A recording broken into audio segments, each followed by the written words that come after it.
The arrival of Imperial allies in the Great War was a devastating blow from which the Republic never fully recovered. This was the second step in the Sith Emperor's master plan. Recent Republic strategic information reports proved that the rise of the Mandalorians was orchestrated by Imperial intelligence.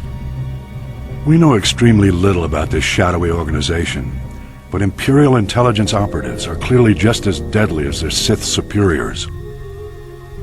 The galaxy's criminal networks wavered endlessly during the Great War, debating whether to back the Republic or the Empire.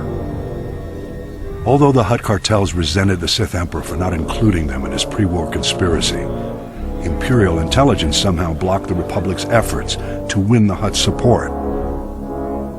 Scattered around the galaxy, Mandalorian mercenaries and bounty hunters faced the same choice as the Hutts. Some signed on with the Empire, but most remained independent. Imperial diplomats made repeated attempts to recruit the galaxy's most infamous bounty hunters, but were turned down every time. The Empire shifted its tactics. Mandalorian mercenaries and bounty hunters often fought as gladiators for money and glory, a mark of honor in the Mandalorian culture. Imperial agents used this to their advantage, infiltrating the most prominent gladiatorial arenas in the galaxy, as managers and sponsors, and even in some cases as gladiators themselves. The Imperial agents singled out a proud young gladiator to be their pawn.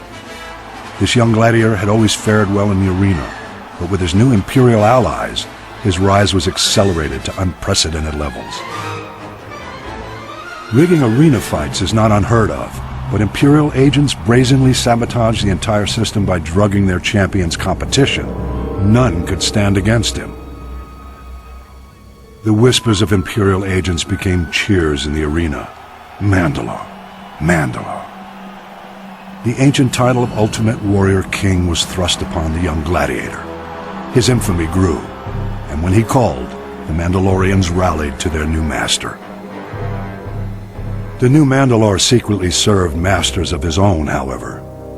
Imperial agents pulled their puppet strings, and the Mandalorian army blockaded the Hydian Way and challenged the Jedi. Though the blockade was eventually broken, the stage was set for the sacking of Coruscant and the uneasy truce which now paralyzes the Republic. The Mandalorian-Sith alliance remains intact to this day. That could change if the original ruse was brought to light, but the Imperial intelligence covers its tracks too well. Mandalore was slain recently, and his killer, the new Mandalore, has taken his place. Whether or not he's another Imperial puppet remains to be seen, but we must watch him closely.